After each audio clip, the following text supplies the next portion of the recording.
श्री कृष्णाय गोविंदाय माधवाय केशव क्लेशनाशाय त्वमेव माता च पिता त्वमेव त्वमेव बंधु च सखा त्वमेव त्वमेव विद्या च द्रविणं त्वमेव त्वमेव सर्वं च देवदेव। जो कुछ दिया है आपने और जो कुछ जगत जहान सभी भेंट है आपको श्री कृष्ण भगवान। शरणागत अर्जुन खड़ा सुने गीता का ज्ञान, संत समागम हरि भजन जग में दुर्लभ दोय। सुतदारा और लक्ष्मी तो पापी के भी हो। भगवान कृष्ण अर्जुन को गीता ज्ञान सुना रहे हैं। धीर धैनम श्रवण पटे यतिवरा महावाक्य जनार्दन सच्चिदानंद त्वं शरणं ब्रजेश। यादवेन्द्रं दयादाता पुंडरीक्षा क्षीरसागर शयनं कमलनयनं नमस्तुते नमामि श्रीहरि। धैर्य से जिसको धारण किया जाता है, कर्णपटुओं से जिनका पान किया जाता है, ऐसे सच्चिदानंद भगवान श्री यादवेंद्र सरकार को मैं नित्य ही चिंतन करता हूँ, नमन करता हूँ।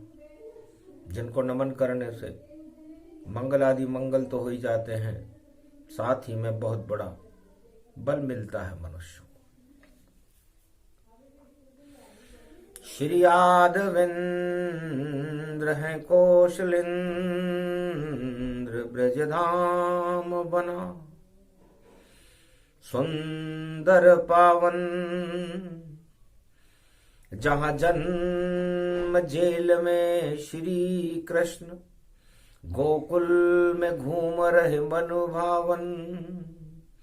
गैया को चरावे जमुना तट, गोप ग्वाल खड़े जिनके संग में, राधा भी पीछे घूम रही। ऐसे बांके बिहारी खड़े ब्रज में, वृंदावन धाम अपार भयो, बेतरनी नदी से पार भयो। जो भेद समझ ले नंद नंदन का, वो जीवन मुक्त गोपाल भयो। अर्जुन क्या खोया क्या पाया तुमने, और फिर भी खाली हाथ खड़ा। महाभारत कुरुक्षेत्र मैदान में तो श्री कृष्ण के साथ खड़ा। भगवान कृष्ण ने अर्जुन से कहा, अर्जुन बाल्यकाल में तुम गुरु द्रोण के यहां पढ़े, कौरव और पांडव आप भाई भाई हो, क्या शिक्षा दी गुरु द्रोण ने आपको? आपके पिता में भीष्म, इस परिवार के लिए, कुरुवंश के लिए, पांडव वंश के लिए आपके परदादा भीष्म पितामह ने क्या किया?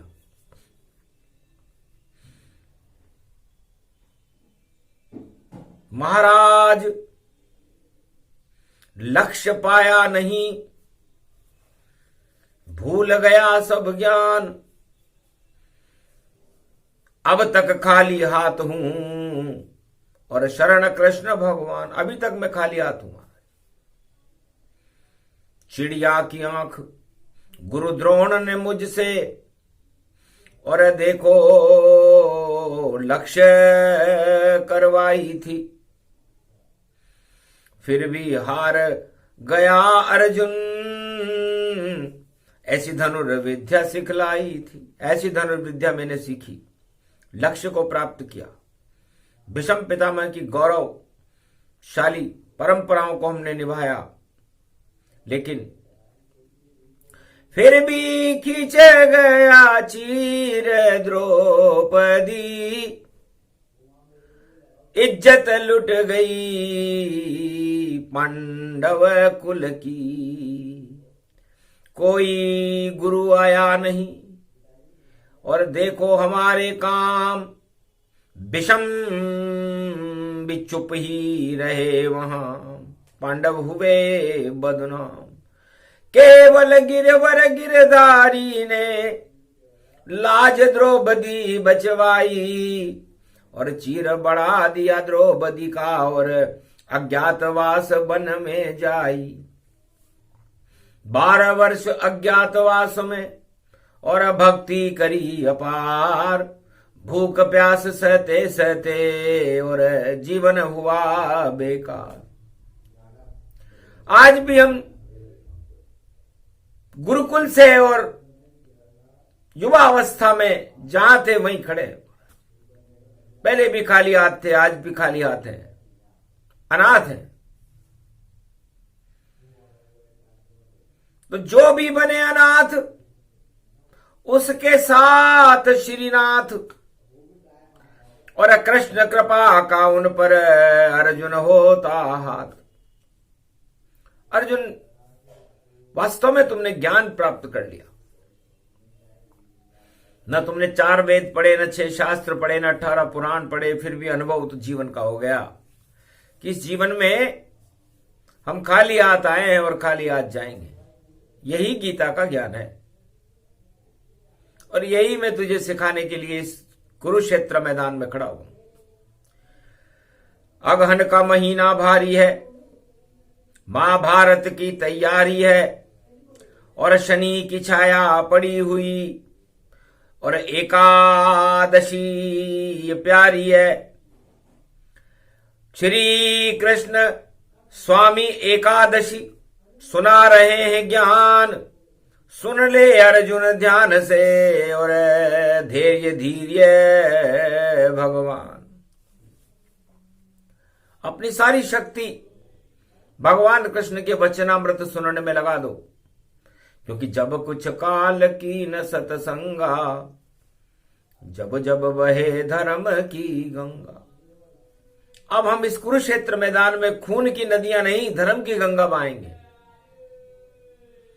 और बताएंगे कि शस्त्र काम नहीं आवेगा, सेना भी काम नहीं आवेगी, ये राज ताज कुछ नहीं, जब कृष्ण गीता प्रगटावेगी। सब कुछ होगा हाल बुरा, और कौरव हार सब जावेगी, और धर्म ध्वजा ऊंची होगी, और श्री कृष्ण पुजवावेगी। तो संत समागम हरि भजन जग में दुर्लभ दोय, सुतधारा और लक्ष्मी तो पापी के भी होए।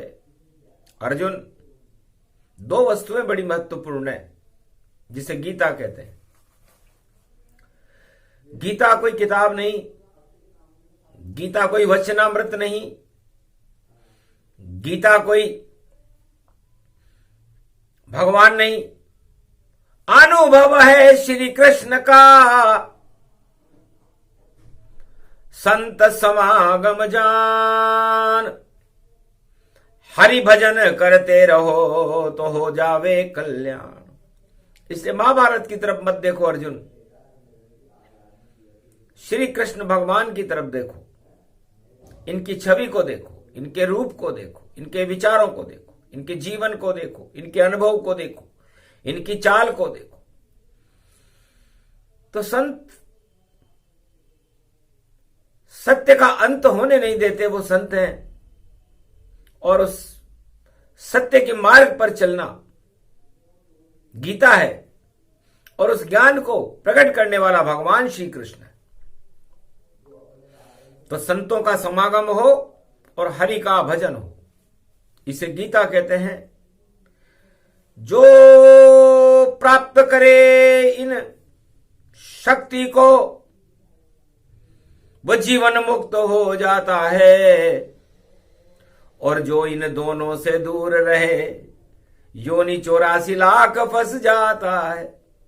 तो संत समागम हरि भजन जग में दुर्लभ दोय, सुत दारा और लक्ष्मी तो पापी के भी होय।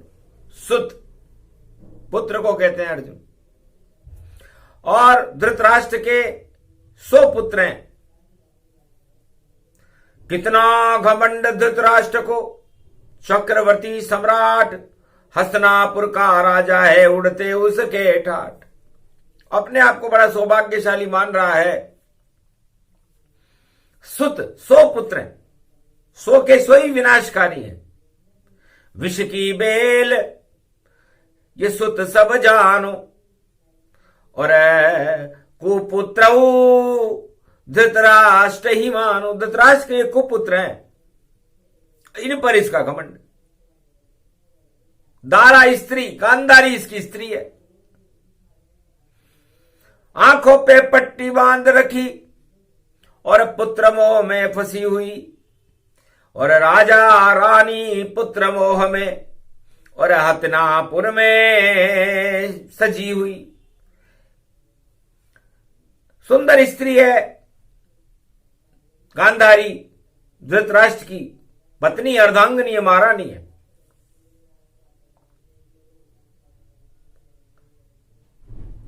और लक्ष्मी, अपार अटूट लक्ष्मी जिनके पास है, कुरुवंश के पास। फिर भी इनके पास क्या नहीं है? संत समागम नहीं है, नहीं हरि भजन को जान। ये तो कुरुक्षेत्र मैदान में युद्ध करे घमशान। इन पर घमंड, इन 3 वस्तुओं का घमंड है। और इस महाभारत का मुख्य कारण है 3 हट। कलयुग में भी ये 3 हट दिखाई दे रहे हैं, और ये 3 हट चक्रवर्ती सम्राट के लिए सरदर्द बने हुए हैं। कलयुग में, सतयुग में, द्वापर में और त्रेता में जब ये तीनों हट मिलते हैं तो राज की राज बुद्धि को समाप्त कर देते हैं। राजा घमंड में आ जाता है और उसका पतन हो जाता है। तो द्वापर के अंदर ये तीनों हट मिले तब महाभारत हुआ। तो नारी हट था द्रौपदी, और राज हट धृतराष्ट्र, और बाल हट अर्जुन बना, तो हो गई बंदर बाट। महाभारत इसको कहे। जब हट मिले ये 3, कलयुग में भी मिल गए ये तीनों हट मीन। तीनों हट मीन राशि में मिले हैं। मीन राशि में इस समय राहु है। मीन राशि गुरु की होती है। तो राजाओं को कलयुग में गुरु ज्ञान नहीं है, क्योंकि राजा के माथे चढ़ा देखो राहु जान। कन्या में केतु फंसे तो हो जावे घमशान। तो नारी हट है ये सत्ता, नारी बनी हुई है। सीता सत्ता बन गई इस कलयुग के माए। सारे राजा चाहते हमें सत्ता मिल जाए। जैसे त्रेता युग में सीता को चाहने के लिए पूरे विश्व के राजा आ गए थे, पर उठा सके नहीं धनुषों कोई। राज शक्ति सारी क्षय होई, सारी राज शक्ति क्षय हो गई। और सीता ने, जो एक बालिका थी, 18 वर्ष की थी, कमाल दिखाया। और उसने कहा देखो सारे राजा निस्तेज हो गए, देखो मेरे आगे। सत्ता छोड़ छोड़ कर देखो मेरे पीछे भागे। तो नारी हट के पीछे भैया भागे सारे राजा, और बच गया देखो त्रेता युग में उन राजाओं का बाजा। परशुराम ने करी कुटाई, खूब कुटाई हुई, और सीता मिल गई राम को, और शक्ति राजाओं की क्षय हुई। तो कलयुग में भी ये नारी सत्ता नारी बनी हुई है और प्रबल नारी हट है। हमको मिले ये सत्ता छोड़े कभी न जाए, इस पर तो हम ही बैठेंगे सारे मूंछ उगाए। सारे राजा ऊंची ऊंची करके इस सत्ता को प्राप्त करना चाहते हैं। तो महाभारत कलयुग में भी हो रहा है, अगन का महीना है। नारी हट प्रबल पड़ा सत्ता और बाल हटाऊं ये प्रजा बनी। प्रजा चाहती हमारा कल्याण करो, सस्ताई करो, हमें नौकरी दो। हमें जैसे बच्चा अपने बाप से सब मांगता है, हमें कपड़े दो, रोटी दो, मकान दो, अन्न दो, वाहन दो। अब बालक को बाप नहीं देखो कुछ भी दे नहीं सकता है, तो बाल हटी प्रजा बनी कलयुग है और देखो सब कुछ बिकता है। तो बालक को चुप नहीं कर सके ऐसा बाप तमाम, और राज हटाऊं में बैठे हैं राजा मूछे तान। और राजहट राजाओं का होता है, मूछे तान कर बैठे, जो आवेगा सामने और है उसका काम तमाम। ऐसे कलयुग के राजा हैं और महाभारत घमशान। ये महाभारत कलयुग में भी हो रहा है, तीनों हट मिले हुए हैं। तो राजहट कुर्सी बनी हुई है, नारी हट बनी हुई है, उसको सब प्राप्त करना चाहते हैं। मिलेगी उसको ही जिस पर राजहट हाथ रख देगा। बालहट की कोई बालक को तो ताड़ना मिल रही है, भगो कुछ नहीं मिलने वाला अभी। तो राजहट बालहट नारीहट तीनों कलयुग मिले जाए। अब महाभारत की तैयारी है, शगुन उल्टा सब पाए। सारा शगुन उल्टे हैं कलयुग में। भारी तांडव होगा भैया, कुर्सी सब नाच नचा देगी। अज्ञानता का महाभारत है और सत्ता ही लुटवा देगी। ऐसा योग कलयुग पड़े और 2023। अरे ईश्वर हमें बचाइए, आप बनो जगदीश। इसलिए भगवान श्री कृष्ण भारत की प्रजा को कलयुग में बचाओ, पूरे संसार को बचाओ। हम अर्जुन बन जाते हैं कृष्ण और लाज हमारी रख लेना। महाभारत को तैयार सभी राजा, इनको अपने वश में कर लेना। जैसे हारी कौरव सेना, इनकी बुद्धि देवो हराए। सद्बुद्धि दो इनके अंदर और प्रजा कल्याण दिखाए। परहित सरिस धर्म नहीं भाई। तो परहित में धर्म आता है। अब ये स्वराज है। स्वराज का मतलब होता है जिसको जो राजा बैठे वो अपनी तरीके से राज कर ले, वो स्वराज उसकी इच्छा से चलेगा। जबकि रामराज प्रजा की इच्छा से चलता था, कृष्ण राज धर्म नीति पर चलता था, प्रहलाद राज भक्ति पर चलता था। और कलयुग में स्वराज जो राजा बनता है उसकी इच्छा से चलता है, जिधर चाहे उधर ले जाए, जो चाहे कर दे। ऐसा कलयुग में स्वराज है। और देखो महाभारत महाभारत हो रहा है। और द्वापर में भी महाभारत इसी तरह हुआ था। अर्जुन नारी हट था द्रौपदी, राज हट दुर्योधन जान। अर्जुन का था बाल हट महाभारत घमशान। महाभारत हुआ और महाभारत का परिणाम कौरव सेना का अंत हो गया। और त्रेता युग में भी महाभारत हुआ, अयोध्या में भी हुआ और लंका में भी हुआ। तो नारी हट था के कई, राज हटऊं दशरथ गति जान। बालक हट थे राम जी और अवध हुई शमशान। राम जी को वनवास हो गया के कई का हट आते। प्राण जाय पर वचन न जाई, तीन वचन दो दशरथ। बोली के कई माई, के कई ने कहा तीन वचन दो। राजा को देने पड़े। राम जी का राज तिलक टल गया और वनवास में जाना पड़ा। महाभारत हुआ कि नहीं हुआ?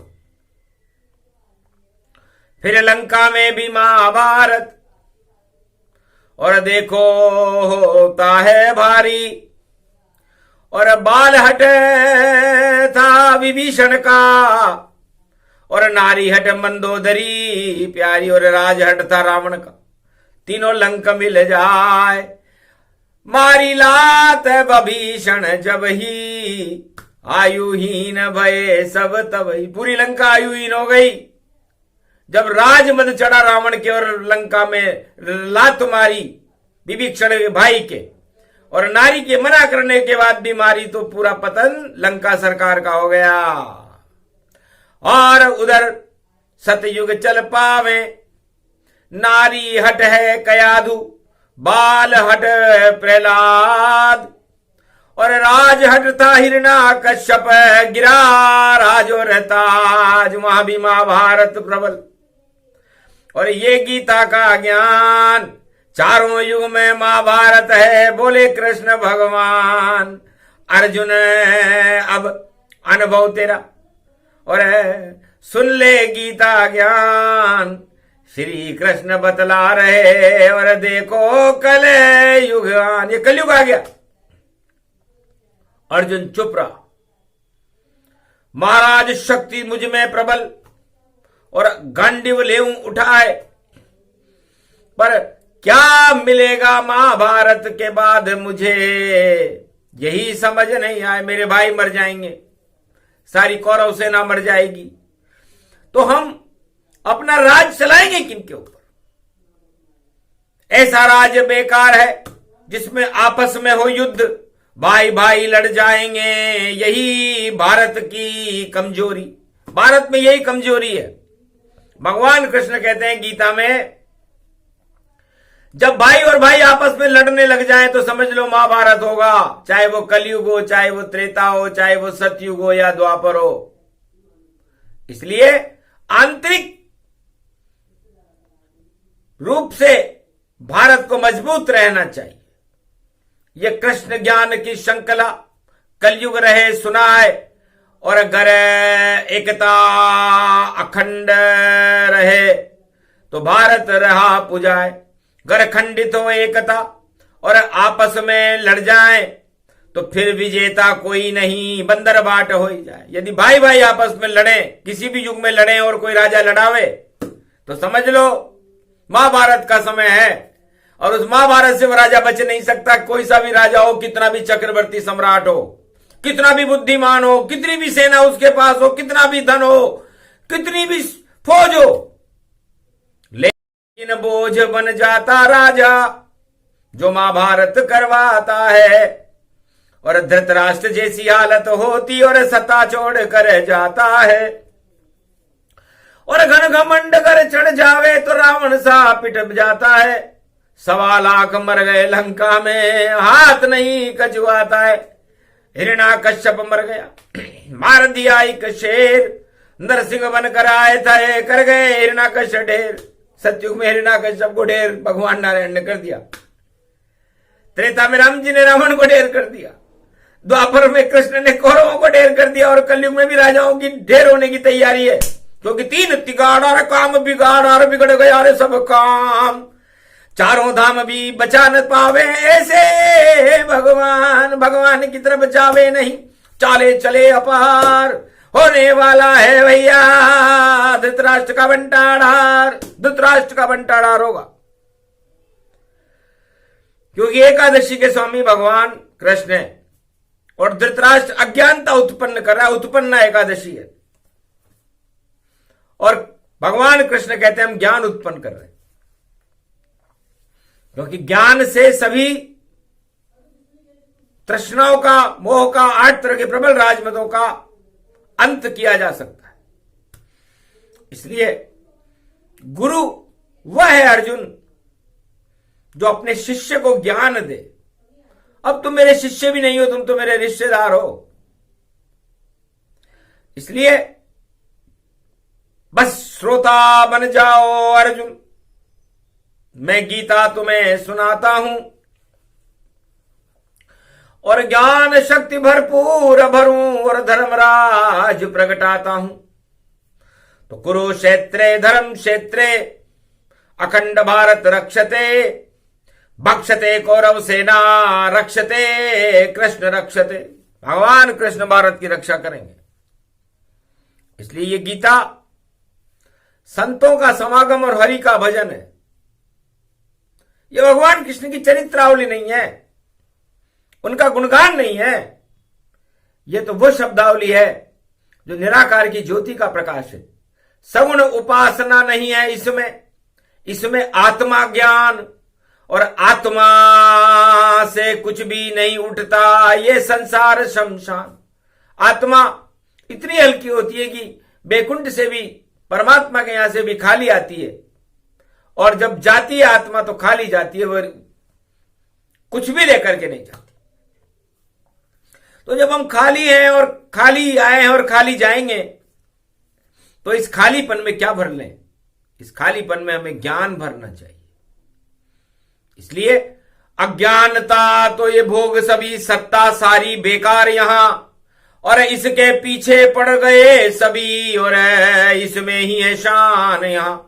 जिसको सत्ता मिल जाती है वह कृपा ईश्वर की मानता है, पर गीता कहती है ये उस राजा की अज्ञानता है। जिसको सत्ता मिल जाए वह अज्ञान रूप प्रगटावेगा, और घन घमंड का तांडव वह चारों युग में ही चलावेगा।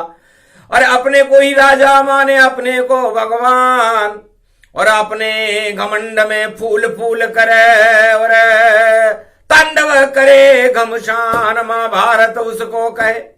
और ये धृतराष्ट्र करा है, शकुनी बुला लिया है उसने, चाले रोज चलाए।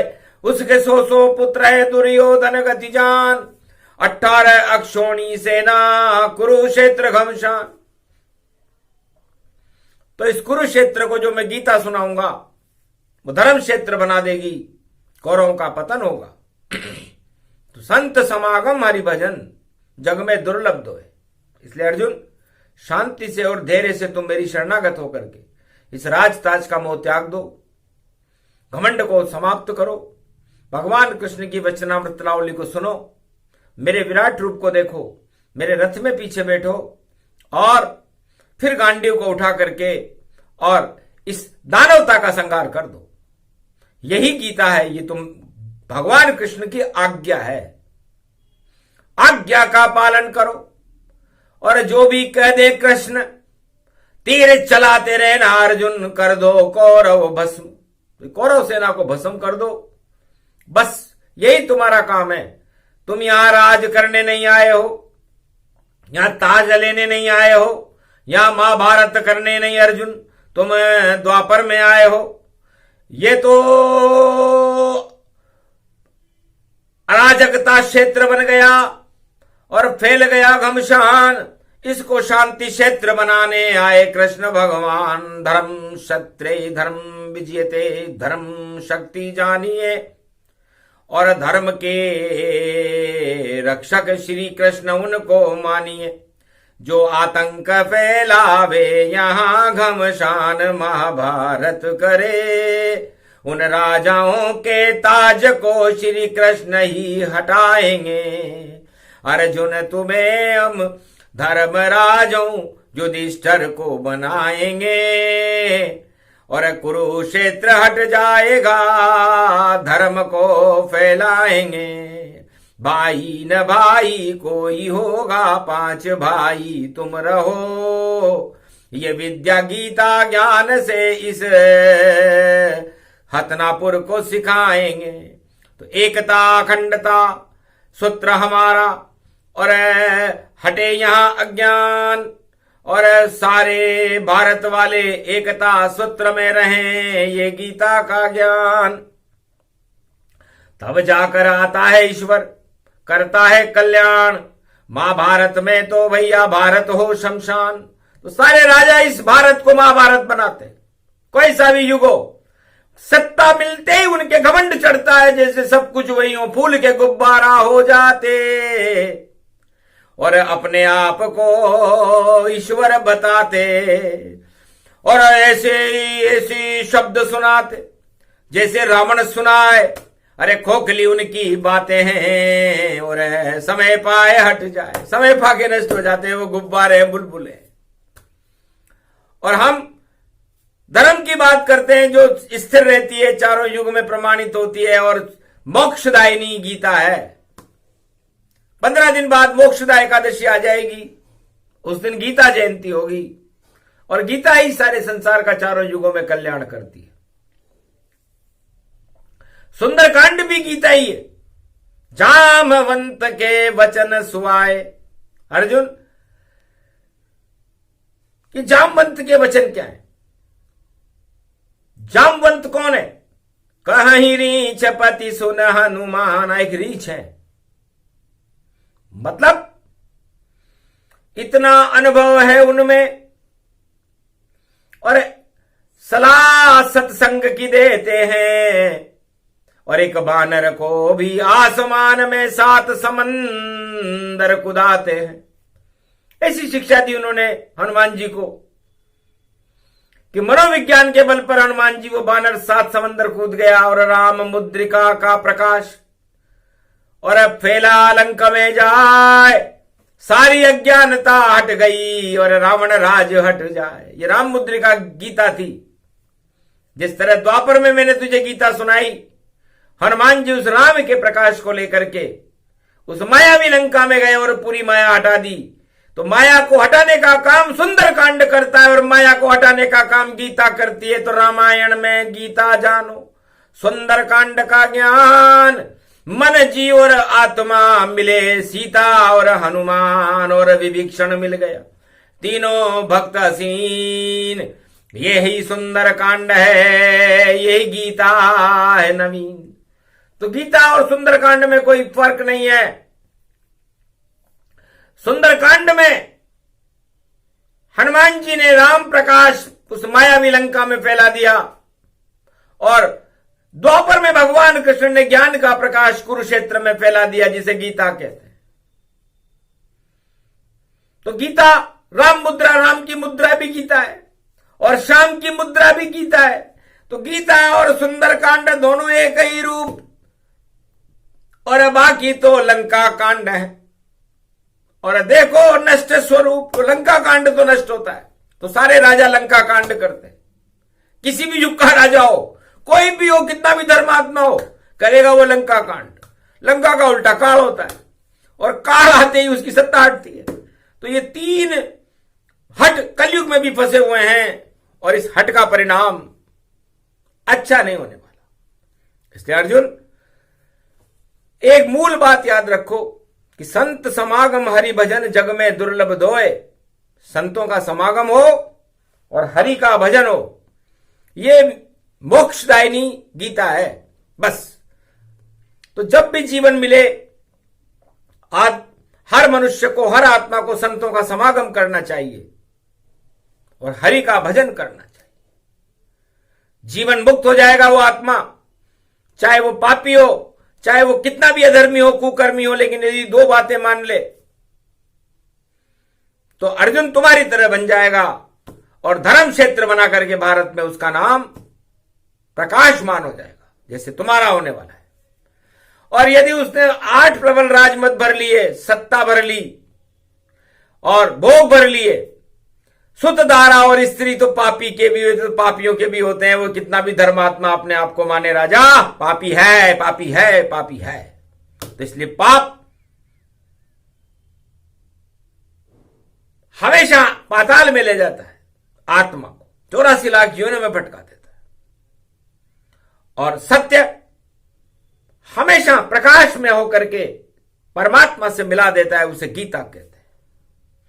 तो सूक्ष्म रूप गीता ज्ञान और सुंदर कांड सुना डाला और संत समागम हरि भजन का और पूरा चरित्र बता डाला। अर्जुन समझ गया और शरण कृष्ण की होय, त्वं शरणं ब्रजेश, त्वं शरणं ब्रजेश, त्वं शरणं ब्रजेश, शरणागतमय हो। भगवान कृष्ण की शरण हो गया और भगवान कृष्ण की शरण होना, भगवान राम की शरण होना, सत्य की शरण होना, धर्म की शरण होना, यही गीता का ज्ञान है। जो इस गीता ज्ञान को अपने पंच तत्व की देह में अपना लेता है वो जीवन मुक्त हो जाता है। और जो भोगों को अपना लेता है, सत्ता को अपना लेता है, घमंड को अपना लेता है, 8 तरह के प्रबल राजमद अपना लेता है, वो 84 लाख योनियों में घूमता हुआ नरक लोक में जाता है। तो बस इतना ही अंतर है। ये गीता का ज्ञान, संत समागम हरि भजन करे सदा कल्याण, मानवता जयकार हो भारत की जयकार, सत्यमेव जयते भारत में गीता करे साकार। इस कारण प्रसंग सुनाया और वेद मंत्र कृष्ण ने गाया, वही गीता का ज्ञान है।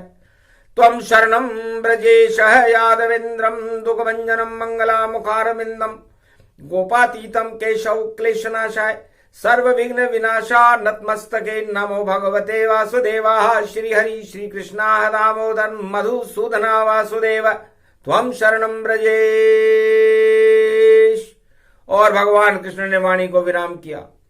इतना सा ही प्रसंग था। संत समागम हरि भजन, इतना सा दिया ज्ञान। इतने से ही ज्ञान में गीता प्रगति हुआ। पांडव कल्याण, भारत का कल्याण हो, महाभारत टल जाए। कलयुग में भी योग पड़ा है और कृष्ण हमें बचाए, तो भगवान कृष्ण हमें बचाएंगे कलयुग में। ये वाणी भगवान कृष्ण से प्रार्थना कर रही है, क्योंकि महाभारत की तैयारी है। इस महाभारत से आप हमें बचाओ, हमारे भारत को बचाओ, हमें शुद्ध बुद्धि प्रदान करो और आपकी कृपा का हाथ हमारे पर रहे और हम अर्जुन बन करके इस बैतरणी नदी को पार करके आपके मोक्ष मार्ग पर चलते हुए हम उस परम धाम भगवान बैकुंठ के गोलोक में पहुंचकर आपके दर्शन करें। तथास्तु शब्द कह करके और हम पर अपनी कृपा का हाथ रखिए। बोलो कृष्ण भगवान की, बोलो गीता ज्ञान की, बोलो संत महाराज की, बोलो आदि सनातन भगवान नारायण चार चतुर्भुज विष्णु भगवान की जय। आज के आनंद की जय।